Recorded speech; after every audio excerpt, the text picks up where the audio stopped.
You are listening to WBHM Digital Broadcasting, the best in paranormal talk only on Paranormal Experience Radio.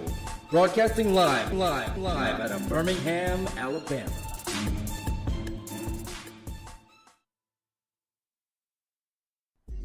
This is Ghost Talk with 187 PI. Sit back and prepare yourselves for an adventure into the paranormal world with host Shelly Robertson and 187 PI research team. Ghost Talk is broadcasting live from Ohio's most haunted jail. Learn about their ongoing research at the jail and abroad, investigation techniques, and their personal encounters. Here is your host of Ghost Talk and 187 PI founder, Shelly Robertson. Good evening, everyone. Welcome to Ghost Talk Radio with me as your host, Shelly Robertson, broadcasting live from Ohio's most haunted jail, the Old Paulding Jail. Kristen Boyd is joining me tonight, and we will be discussing one of our favorite topics, international serial killers and the hauntings that surround them. I invite all of you, our listening friends out there, to join us in chat at wbhm-db.com, where you can get in on the conversation or ask us any questions you may have. So friends, by now, those who follow and listen to our show, you know the fascination with serial killers we have. So, speaking on serial killers, let's start off by throwing a few statistics out there. That always makes me tongue-tied every time I say that word. And let's see if you can wrap your minds around these, folks. All right, so now we're doing international tonight. So let's see how each country stacks up in the ranks in terms of the most serial killers. All right, you gotta know, the country to produce the most serial killers with no other even remotely comparable is in fact our very own United States. In general, people, serial killers work alone and they kill strangers. One FBI study asserts that since the 20th century, the United States has had roughly 400 serial killers. Approximately 80% of them have killed since 1950. Now, as far as our international serial killer list, the second country to produce the most killers is England with roughly 47 serial killers. And, that's a much smaller amount than the U.S.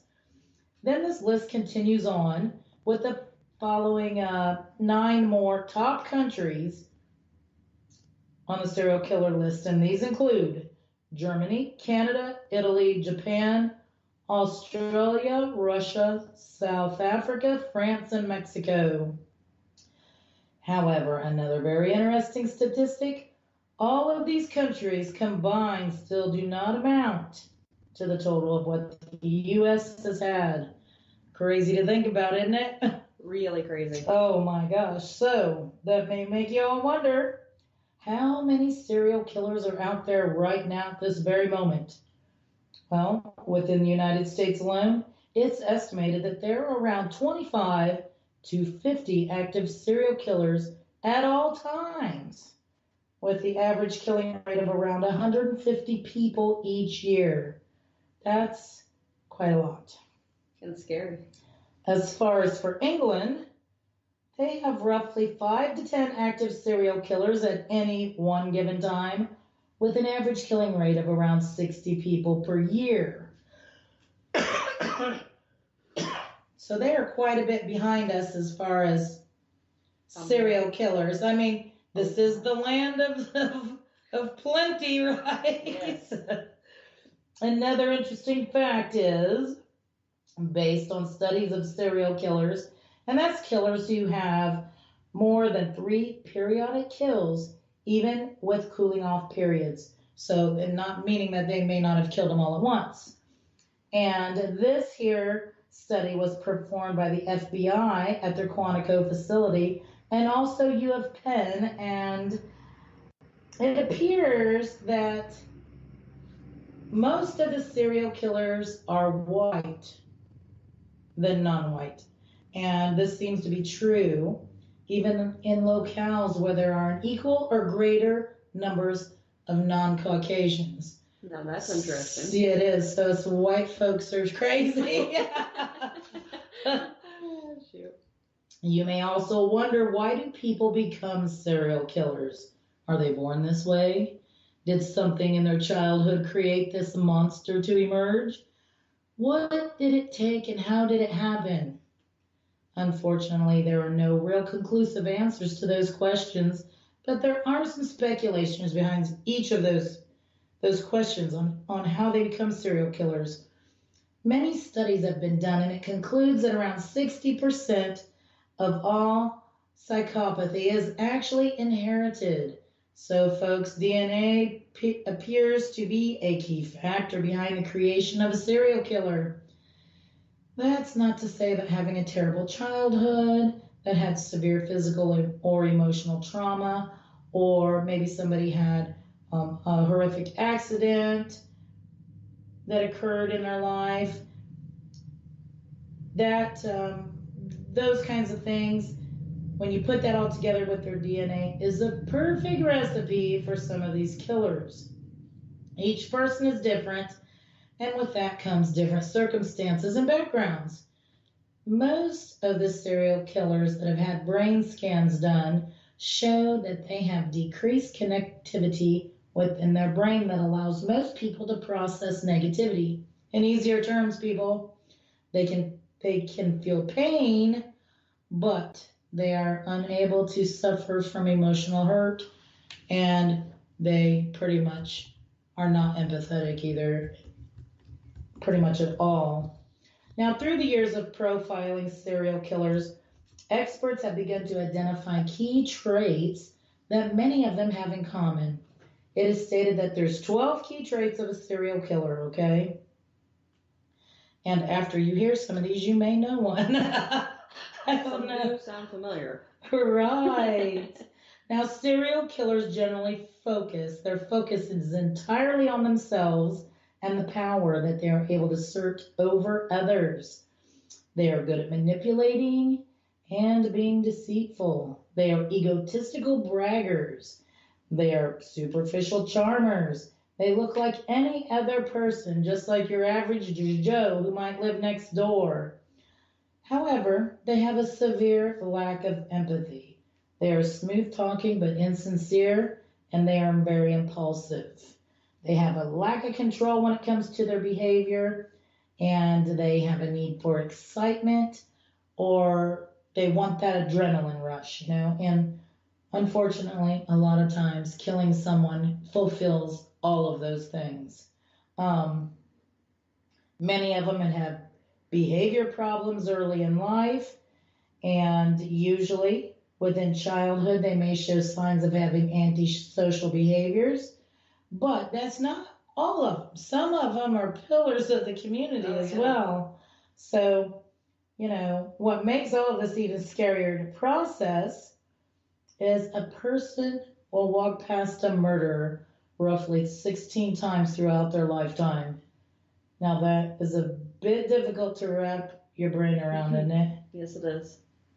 And one last interesting fact here before we move on. Serial killers, keep in mind, 90% of them are men. There's only 10% that are women. If all that information hasn't your brain go on overload, this might. Many serial killers still haunt their crime scenes, homes, or cells after their death. Even if they do not remain, many of their unsuspecting victims do, and many people have witnessed this and documented their accounts of the hauntings. Now, with all that said, Kristen, who shall we talk about first? Well, we're going to start off by introducing you to not one, but two serial killers that fall within that small 10% range that include women. Keep in mind, Most serial killers work alone, but there are a few exceptions to this rule. Delfina and Maria de Jesus Gonzalez of Mexico. Born into poverty, Delfina Maria, along with 2 others, were all sisters. Now, their father was controlling and abusive, and he hid that behind the authority of his police badge, even often shooting and killing people just during heated arguments. Fascinating. Well, if any of the girls wore makeup or clothing he did not approve of, he would lock them up in jail for several days as punishment. Quite cruel. Yeah. Well, needless to say, he was feared by many, including his own 4 daughters. Now, as they got older, they all stayed very close to one another. Fearing poverty, they opened bars and conducted illegal activities to make money. In 1950, they purchased a brothel, Ranchero El Angel, also known as the Bordello from Hell. You want to visit there, fellas, out there tonight? North of Mexico City is where it was located, and it ran from 1954 to 1964. Now, these sisters became so desperate to stay out of poverty that they began to kidnap girls to work in their establishments, many of whom were runaway teenagers who were promised money and safety by these sisters. Well, unfortunately for these girls, this was not the actual case. The sisters drugged them, and they used them to make money by allowing those clients to rape them and to pay for those services. Terrible. It's horrific. Now, when the girls lost their looks, they became difficult to handle, being rebellious over things. They got sick, or the clients no longer took interest in them. They were murdered. Oh, my. Well, the killing of these poor girls was in no way any easier than the life that they had been forced to endure by these sisters. Now, in case of one of the girls becoming pregnant, she would be beaten and forced to abort. Now, if one of them got too sick from malnourishment or an STD, she would be locked in a room and either starve to death, or the other girls would be forced to beat her to death with sticks and heavy logs. Terrible. And this was in the 60s. Yeah, that's just gross. The sisters didn't just kill these girls. They also murdered several men who had come to the brothel with large sums of money to spend. Robbed them.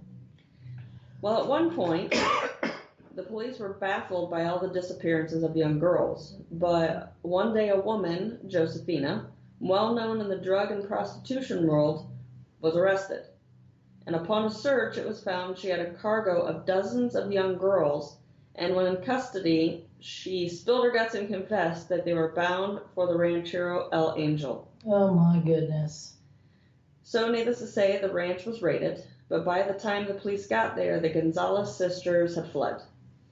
Now, however, they left behind a large number of drugged girls, along with the bodies of 11 men, 80 additional girls, and several fetuses. Oh, terrible. Well, the sisters were finally arrested for the crimes and stood trial in 1964. They were each sentenced to 40 years in prison. Now, that doesn't seem like very much for the crimes they committed. Not really. Delfina, she died while serving her term, but Maria was released, and it is said that she lived out the rest of her life in society as a married woman.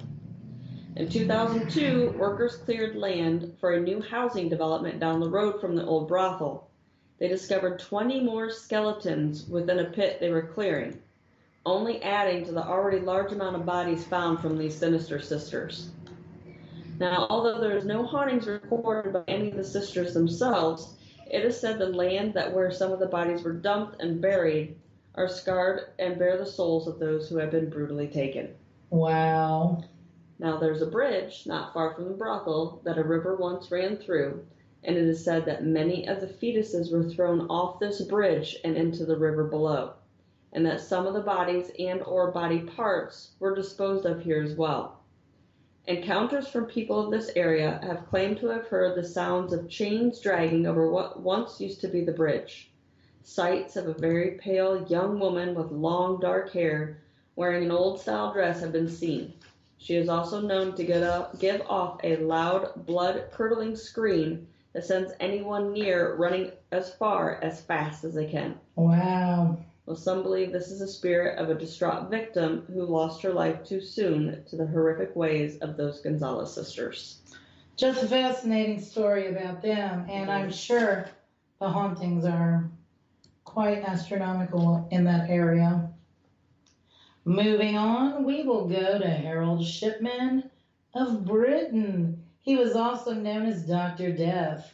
Shipman is considered to be one of Britain's most deadliest serial killers in all its history.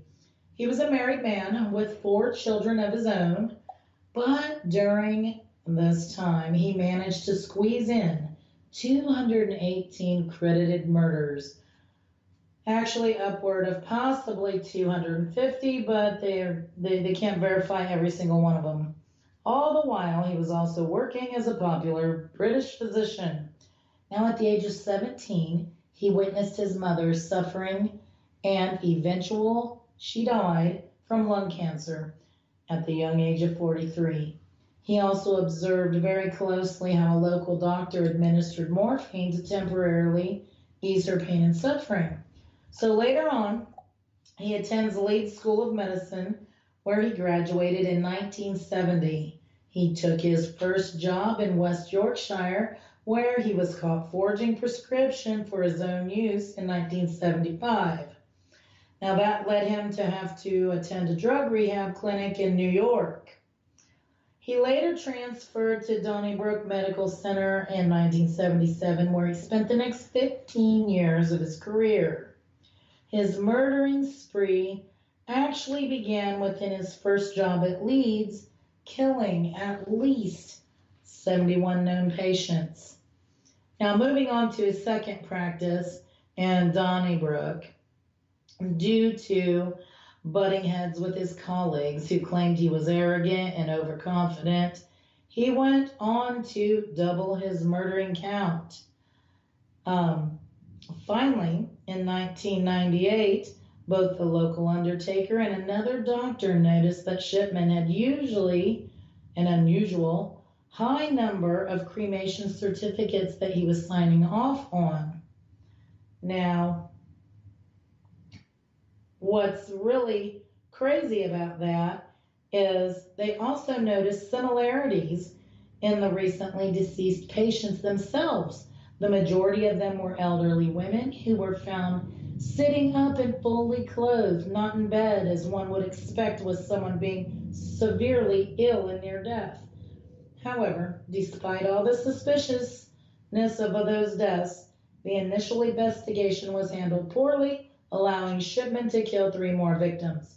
Finally, his luck ran out, folks, that later that year, when the daughter of his final victim, lawyer Kathleen Grundy, claimed he had not only killed her mother, but he had also tried to create a new fake will, naming himself as the sole beneficiary. Unlike his earlier victims, Grundy had not been cremated, and an autopsy revealed lethally high levels of morphine within her system. He was formally charged with only 15 of the murders he committed and was convicted and sentenced to life without parole in the year 2000.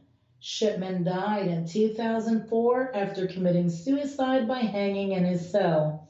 He never actually admitted to any of the killings. The cell that he had occupied and killed himself in Wakefield Prison was cell D336, and it is said to be haunted by Shipman's ghost.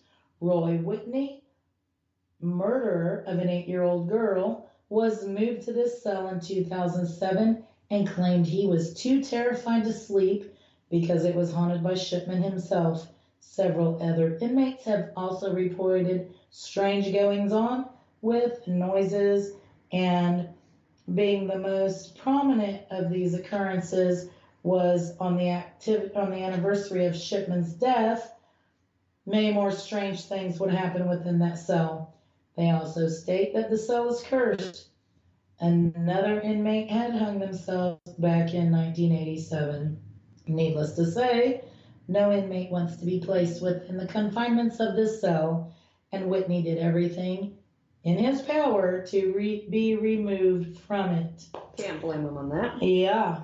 And with that information about the good old Dr. Death, we will be right back after this short break with more Ghost Talk. You're listening to Ghost Talk Radio on WBHM Digital Broadcasting.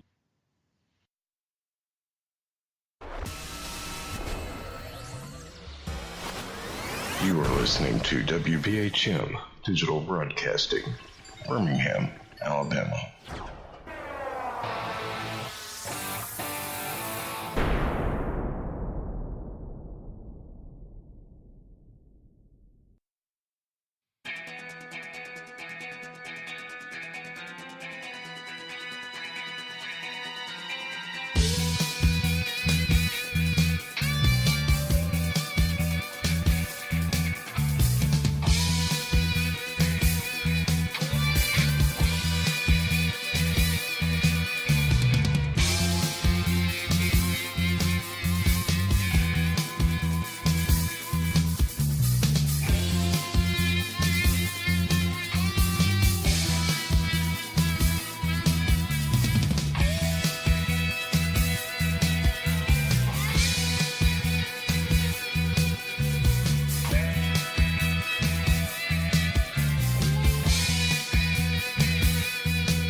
Thank you for listening to WBHM Digital Broadcasting out of Birmingham, Alabama. The time is 45 minutes after the hour. Welcome back to Ghost Talk Radio with me as your host, Shelly Robertson, and joining me is Kristen Boyd. If you just tuned in, we invite you all to join us in chat at WBHM-DB.com, where you can ask us any questions you may have. If you missed the first part of the show, folks, no worries. We are wherever you want to be. You can listen to our show archive on Spreaker, Google Play, iTunes, and iHeartRadio at your leisure. Now, before the break, we were discussing international serial killers and the hauntings that surround them, and we finished up with the notorious Dr. Death, Harold Shipman. Who do we have next, Kristen? Well, we have a strange one. His name is Ahmad Siraji, and he's from Indonesia. Oh. This serial killer has a wicked, ghostly twist to it. Mm-hmm. So Ahmad was born January 1949. He worked as a cattle breeder and owned many acres of open land due to his profession. In 1988, the ghost of his father visited him one night within a dream and told him that to become a powerful healer, he would need to kill 70 women and drink their saliva. Disgusting. It is. But you know what? He did. Oh, you. Yeah.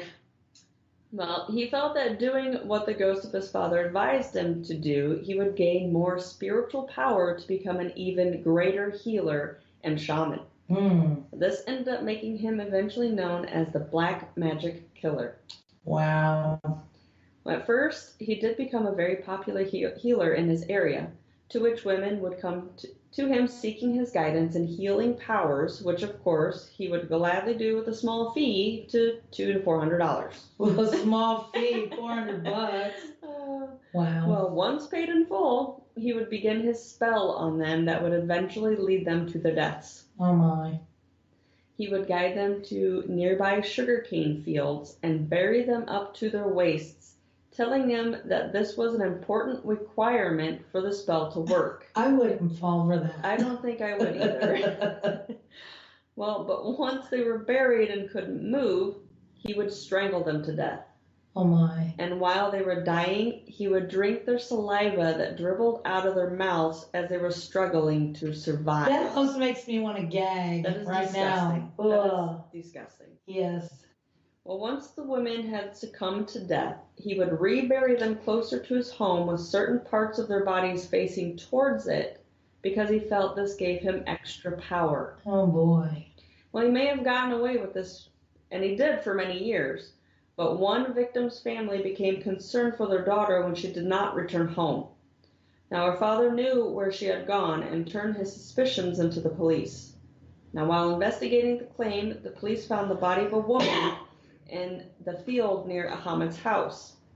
After a full investigation, a total of 43 girls and women were found ranging from the ages of 11 to 30. Ew. Little girls. Even, yes. Well, he went to trial and was convicted of the murders in 1998, being sentenced to death by firing squad. His sentence was fulfilled with his execution in July of 2008. Took 10 years for that. Oh my gosh, they could have done that sooner. A lot sooner. Yeah. Well, needless to say, if you have a dream of the ghost of your father telling you to murder someone, I'd advise you not to do such a thing. Oh, yeah, right. Yeah. And do not drink nasty. Well, in this segment of the show, folks, we are going to travel back in history to some very historical and horrific serial killers of their time. So horrific were their acts that centuries later their names are still very well known within history. Books, movies, evil characters have even been made and recreated over the years on account of them and their undeniably unforgettable acts of murder. All right. And I'm sure you're going to know, well, you're going to know where his nickname come from at least.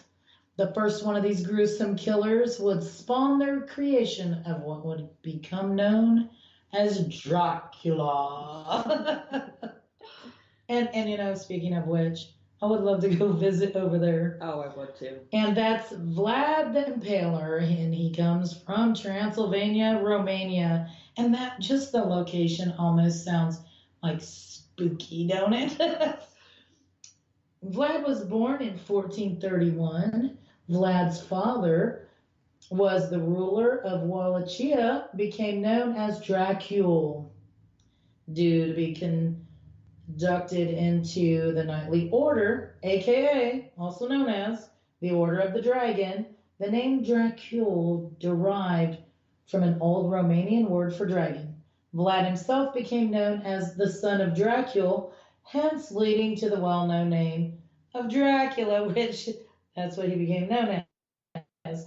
In 1422, Vlad and his brother, they were sent to Sultan Murad II as collateral to the assurance that their father would support Ottoman policies. So this is all, you know, within their ruling reigns, okay? Vlad and his brother, they returned in 1448, being informed that their father had been assassinated.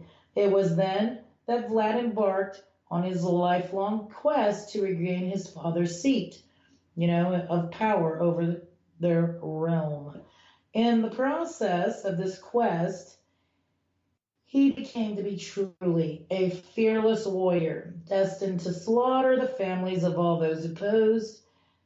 The thought of him reigning the region, okay? And this guy was so brutal that he, just to create panic and mayhem to his opposing forces, he just embarked on gruesome psychological warfare. Most famously, he impaled his victims on the ends of a sharp spike. In fact, whole towns of people were impaled and left there to send a message to would-be attackers. I can't even imagine coming Just doing that, just to say, don't mess with me. And those people would be innocent, of course. Yes. Sometimes his victims would even be hoisted to the top of the spike, impaled, and left to die slowly, letting gravity drag them down the pole, being left to rot. Gosh. As a warning to others. That is just Horrific. gruesome. Now, it was reported that he also enjoyed burning his victims alive, gouging out their eyes, and chopping off their limbs. So, if sticking them on a pokey stick wasn't enough, it's also said that he used to drink the blood of his victims, and if that wasn't bad enough, he would also feast next to the remains of the impaled corpses. And it was even reported that he would cook and eat the flesh of some of those who killed. So I guess that's where the Dracula also vampire thing fits in, because he drank their blood. He had some issues. When Vlad's power finally waned, he was captured and held prisoner in the dungeons of Honeyard Castle. Now, to which a legend states, this drove him further and further to insanity, if he could even go any further, right? Right. He began to torture insects, rats, and other animals while he was imprisoned. Now, not long after his release, he was killed in a battle at the young age of 45. So he did all this junk. Less than 45 years. Yes, and was imprisoned and set free. In 1476, it's estimated that he took the lives of over 80,000 people during his attempt to regain his father's seat. Honeyard Castle, where he was imprisoned, is considered to be the most frightening castle in Europe. And we definitely want to go exactly to there. Yes, we do. Every castle but this one was destroyed by invasion, and that's because people were too afraid to enter this castle in fear of coming face to face with the evil that seemed to lurk within its every corner. People blame a good portion of that evil on the lingering presence of Vlad himself. In fact, renovations of this castle had been started several times. However, every time, workers have fled due to its extreme unease and activity before the renovations could even be completed. So all kinds of strange things would happen, and the workers would flee. I don't blame them. One of the most prominent of all the horror stories of this castle lies in this blood stain that will never go away. Workers have attempted to remove the stain multiple times. It just comes back time and time again. And over the years of all the attempted renovations and everything, the blood stain still remains today. Now, Vlad himself had owned his own castle for a short period of time, renovating it from its near destruction, and it was known as the Porori Castle. Now, unfortunately, it is now in ruins and not visited often by many people. The trip to get to the castle is quite harsh, and it's like a climb up this steep hill with like 1,500 steps, okay? Phew. Yeah, so... You're too tired to investigate once you get there. How many days would it take me to climb up that thing? In a couple? Now, it was originally built in the 13th century, but not owned by Vlad himself until the 15th century. Now, the ghosts of those enslaved and killed in order to refurbish and chisel the stairs into the mountainside, those people are rumored to still haunt the area. Many visitors have claimed to have sighted these ghostly apparitions in the surrounding valley and even within the castle itself. There's also frequent reports of unexplained lights seen in the valley that quickly ascend up to the castle, up the hill, where there's no actual pathway to the castle. The castle is also known to be haunted by Vlad's wife, who he left when the castle became under attack by an enemy army. That's real good of him, too. Leaves his wife behind, right? Wonderful husband. Besides herself not wanting to be captured, all right, she flung herself out one of the castle towers and off the side of the mountain, and she dropped to the river below. Her ghost has been seen spotted by many people roaming around the riverbed and within the castle itself. Wow. Well, now Now some say this next murder has also helped with the creation of Dracula. She was even dubbed Countess Dracula or Blood Countess by the people of her time. And yes, I said she. Within that 10% range of serial killers being women, this particular female murderer is considered by many to be the most evil and most sadistic to have ever walked this earth. Aha. Well, that is Countess Elizabeth Bathory of Slovakia. Well, that even sounds like it should be spooky, doesn't it? You know?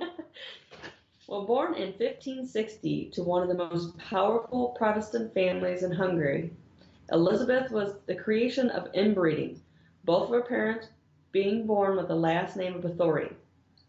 Possibly stemming from this, it is said that she suffered early in life with seizures, loss of control, and fits of rage. Now, to add to her already troubled self, as a child she witnessed the brutal punishments handed out by her family's officers. One such incident involved a gypsy who was accused of stealing, and for his punishment, the officers sewed him up in the belly of a dying horse alive and left him there to die as well. Oh, that'd be bad. I couldn't even imagine. Well, at the age of 15, she married a soldier and after 10 years bore 3 daughters and a son. Her husband knew his wife was disturbed, but he entertained her and actually participated in helping to torture helpless victims. It wasn't until after her husband's death in the early 1600s that her true evil tactics began. There's even more? Unfortunately. And it's worse. Yeah. Now, legend states that one day when an attendant girl was brushing the countess's hair, she accidentally pulled too hard. Elizabeth erupted into a fit of rage and struck the girl with the back of her hand. It was later that night when Elizabeth noticed where the girl's blood had landed on her hand that her skin looked more youthful than she had seen in years. Well, this then gave her the idea that if such a small amount of blood could make her hand look so young, then more blood could restore youthfulness back into her entire body. It is said that this is when the madness truly began, because at that point she started bathing in the blood of virgin girls to regain her youthful look. I wonder if it worked. She thought so, evidently. Oh, jeez. Well, not long after conceiving this idea, young women and girls began to disappear from villages near and far. Uh-oh. Well, when they arrived at the castle, they would be locked up in a cellar as they awaited torture. Elizabeth herself carried out much of the torturing, often beating them to death. Sometimes she would sew their mouths shut, force them to eat their own flesh, Ooh. or burn their genitals. Ouch. She would even bite their faces and shoulders and stick needles under their fingernails, cutting off the fingers of the girls who tried to remove them. Oh, bad, bad, bad. Well, it didn't take long for Elizabeth to begin to run out of girls to torture because she had already taken most of them, and the few that remained were hidden by the villagers for fear of losing them to her. This is when the Countess began to resort to noble girls, a decision that would ultimately lead to her demise. Uh-oh. Now, after capturing and murdering a noble girl in 1609, which she attempted to stage as a suicide, the authorities finally decided to take action. A little late, in my opinion. Yeah, I guess so. Well, during the raid, officials discovered the dead bodies of young girls everywhere they looked within the castle. Astonished at their findings, Elizabeth was taken and faced a trial where even her servants testified against her. In the end, she was convicted of 80 counts of murder, although evidence showed as many as 650 females may have actually been killed. That's a lot of bloodbaths. A lot of young girls. Yes. Now, all of her servants were sentenced to death, but Elizabeth was imprisoned for life in a room in her very own castle that was boarded up with only tiny slits for food and air. She lived for 3.5 years this way before she was found dead, laying face down on the floor. Wow. Needless to say, there are many ghost stories that surround this castle and the horrible deaths of so many young women and girls that took place within its stone walls. Many believe the tormented souls of her victims remain. Witness accounts include sightings of shadow figures, full-body apparitions, mostly of young girls, black mists, transparent humanoid figures, along with hearing disembodied voices, the most prominent being of young ladies crying.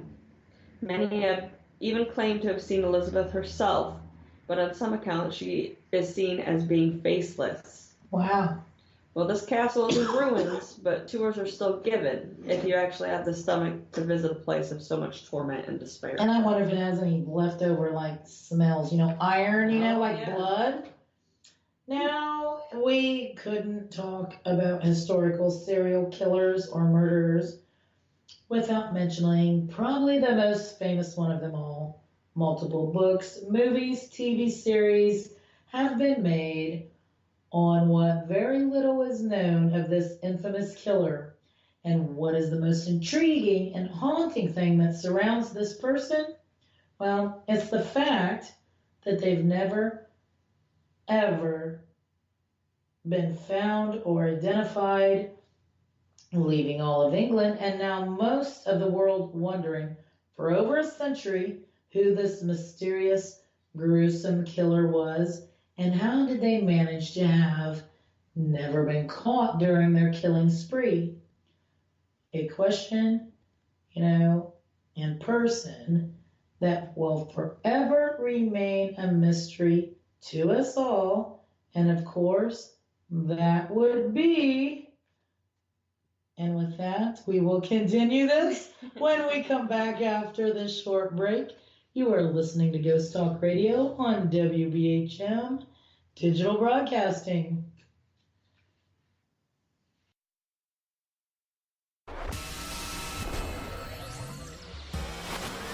You are listening to WBHM Digital Broadcasting, Birmingham, Alabama.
Thank you for listening to WBHM Digital Broadcasting out of Birmingham, Alabama. The time is 45 minutes after the hour. Welcome back to Ghost Talk Radio with me as your host, Shelly Robertson, and joining me is Kristen Boyd. If you just tuned in, I invite all of you to join us in chat at wbhm-db.com, where you can ask us any questions you may have or just join in on the conversation. If you missed the first part of the show, no worries. You can catch our full show archive on Spreaker, Google Play, iTunes, and iHeartRadio at your own leisure. So now, right before the break, we were about to discuss the most infamous, unknown serial killer of all time out of England. And of course, that would be the one and only Jack the Ripper. From 1888 to 1891, a murderer was on the hunt in the impoverished East End of Whitechapel, England, a murder that terrorized Whitechapel and its residents for 3 years with unimaginable and horrendous vicious attacks among women. In that time frame, he only killed 5 women, but it was speculated that he killed up to 15, which actually is a small amount compared to most deemed a serial killer. However, it was the way he killed these women that set him apart from so many of the serial killers that came throughout the years to follow. Out of 5 of the chosen women, it should be known that 4 of them was prostitutes, okay? He was thought to possibly either be a butcher or a doctor based on the evidence of weapons used for the killings and the pure knowledge he had to have over the human anatomy.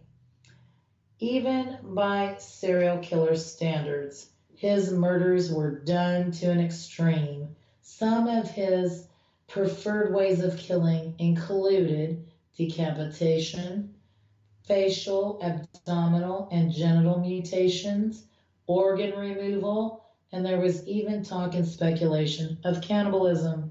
So he had a little taste. All 5 of the women he murdered took place within a mile of each other in or near the Whitechapel district. And keep in mind, it was a poor district. Another keynote to make of him was that when he committed each murder, he sent notes to the local newspapers and would alert them each time he killed someone. Kind of like saying, look over here, you know. When the killings suddenly stopped, London's citizens continued to demand answers, but however, none were ever found, of course. He was never caught, and to this day, nobody truly knows who he was. He truly is the most famous unknown serial killer in history. Of course, with the violent tendencies of his killings, many ghost stories had evolved throughout the years that include his tortured victims and possibly Jack the Ripper himself. One such story takes place on Hanbury Street in Whitechapel. It is actually considered one of the most haunted places to exist in all of London. So if we go to London, Kristen, we gotta go on that street. That's right. Not only has witnesses claimed to have seen him on the street, but Annie Chapman, one of his victims, has been spotted there as well. Of course, since no one knows who Jack the Ripper truly is, witnesses speculate that the man seen around Annie is Ripper himself. This same manly apparition has also been seen at the Ten Bulls pub. That's another location of one of the Ripper's murders. Also on this street, people have claimed to have heard an invisible woman gasping for air, accompanied by heavy male breathing and the sound of a knife swishing through the air. And finally, they also said they hear noises that sounds like a body being dragged away. Like the horrendous act of Annie's murder is being replayed out over and over again, like maybe it's a residual haunting. Yep. The body of Catherine Eddowes has been spotted by many onlookers as well in the vicinity of where she was murdered. Her death took place within the night square. Most people first think they're seeing this pile of clothing laying on the ground, but when they get closer, they find that it's actually a woman's body. However, when they get too close to inspect the body, she vanishes into thin air, leaving people confused and horrifying, right? Well, how would you feel if you just... I would be shocked. It would be shocked. It would be shocking. So, you know, for over 120 years, Jack the Ripper has been the topic of news stories, movies, books, and more. And it truly appears that will keep continuing. I mean, people want answers to one of history's biggest unsolved murder mysteries to ever exist. There's been theories. A couple people speculate on who the Ripper was. Yep. You know. Nothing concrete. That's correct. Now, we covered some interesting facts and some statistics and a few historical serial killers. Where should we go from there, Kristen? Well, I think we should go a little closer to present day. Okay, all right. So does anyone know who the international serial killer of the 21st century is? Well, it is none other than Serial Killers of Ukraine. He is a former police investigator who was charged with killing possibly 100 girls from 1980 until caught in 2005. Holy smokes. That's crazy. Well, Serial was born on September 12, 1952 in Russia. He was in the Soviet Army between 1970 and 1972. Following his discharge from the Army, Serial continued his studies for a brief time to become a police officer. And upon graduation, he became a criminal investigator in the city of Kemerovo. He was considered an excellent worker by his department to the point of receiving a recommendation for admission to an intelligence agent school. He had been married 3 times and had 4 children of his own. Wow. Well, Serial's career fell apart when he was caught falsifying evidence. He was given a choice between voluntary resignation or facing certain imprisonment, and he chose to resign. His first murder happened shortly after in Crimea in 1980. Serial moved to Ukraine in 1982 and took a number of menial jobs. He worked in mines, farms, and factories before he ended up working again as an investigator. Using the knowledge he gained during this time as a criminal investigator, he was a highly efficient serial killer. Oh, I bet he was. Oh, I'm sure. He targeted female children and young women aged between 8 and 18. That's awful. He would skillfully press the carotid artery until they died, and occasionally raping them, both before and after the murder had occurred, after which he would clean the crime scene by removing all traces of his evidence. It's one of the worst serial killers you could come up with. Oh, that's terrible. No wonder he's the one of the 21st century. Yes. Well, his crimes would not be noticed until 1984, when numerous children and young women began disappearing across Ukraine and finally near where he lived and worked. In August 2005, Serial grabbed a 9-year-old girl named Katya and a daughter of one of his own friends while she was playing with 4 other children.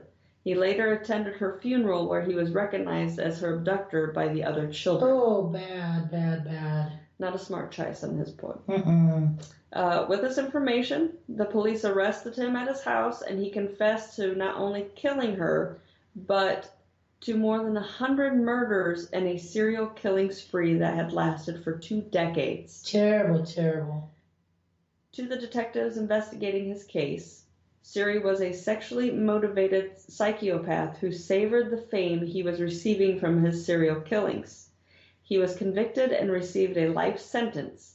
He died November 2018 in prison from heart failure at the age of 66. He should have been executed. I agree. But they had done away with capital punishment. Terrible. Yeah. He had a method to his madness. He would not try to get rid of or hide the bodies of his victims. Instead, he would look for victims and do his dirty deeds near railways and roads to make detectives think it was a traveler from another city committing the murders. Many areas of the railroads near the victims have been found slain, have reported paranormal activity. There have been many accounts of seeing the apparitions of young girls standing on or along the tracks only to disappear when you try to get close to them. Reportedly seen mostly at night. There has even been reports of Serial himself being seen walking along the tracks looking for his victims. Terrible, terrible, terrible. That's horrendous indeed to target young ones like that. Yeah. Anything involving children just makes the crime much more unimaginable, don't you think? I do. And while we're only able to cover just a small number of the many, many serial killers on tonight's show, we'll most likely cover more of them in the future, I'm sure. Now I want to talk a little bit about what we have going on here at 187PI and the Old Paulding Jail. Of course, we do have the escape games running this month. For more information on our escape games, go to jailbreakcode9.com, and that's the number 9, where you can find out all the information about our games, the bookings, the themes, and our games help the restoration efforts of the Old Paulding Jail. We also have a full schedule of events for the spring, summer, and fall that are happening here at the Old Paulding County Jail. We have many dates available for private paranormal investigations. You can find all that information to book the jail for your own private investigation at 187pi.com, or search us up on Facebook and 187PI, and we'll pop right up. And I will also say, coming up tomorrow night, we have a ghost hunt, weekends ghost hunt, here at the Old Paulding Jail. Doors open at 7 p.m. If you want more info on the ghost hunt weekends events here at the jail that are going on all season, go to ghosthuntweekends.com and click on the Old Paulding Jail. June 1st, we're hosting a public ghost hunt here at the jail by us ourselves, and the doors open at 7 p.m. For more info for this, go to 187pi.com, or like I said, search us up on Facebook, and the events are posted there on what we've got going on. June 2nd, we have Ghost Stories Night. Doors open at 7 p.m., and this is a social event where people who are interested in the paranormal can all get together and swap stories and get to know one another. And it's great just to meet new people. It is. And info can be found on our Facebook page also, or 187pi.com. Here's what we have coming up on our wonderful network. Sunday nights at 8 p.m. to 10 p.m. Eastern, we have Fate Magazine Radio with host Kat Hobson. Monday nights, 8 p.m. to 10 p.m. Eastern, we have Paranormal Pride Show with host Denise Pridemore. Wednesday nights, 8 to 10 p.m. Eastern, we have Paranormal Experience with host Kat Hobson. These are some fantastic shows with great information and some amazing guests. You'll want to make sure you tune into those. Now, as we come to the close of our show tonight, I don't want you all to get all spooked now that we've been talking about killings and it's starting to get dark in some places. I want to thank each and every one of you, our listening friends out there tonight, for taking time out of your busy schedules to listen to our live broadcast. Thank you so much. I hope you all have a great evening and a fantastic holiday weekend. Good night, everyone. Good night.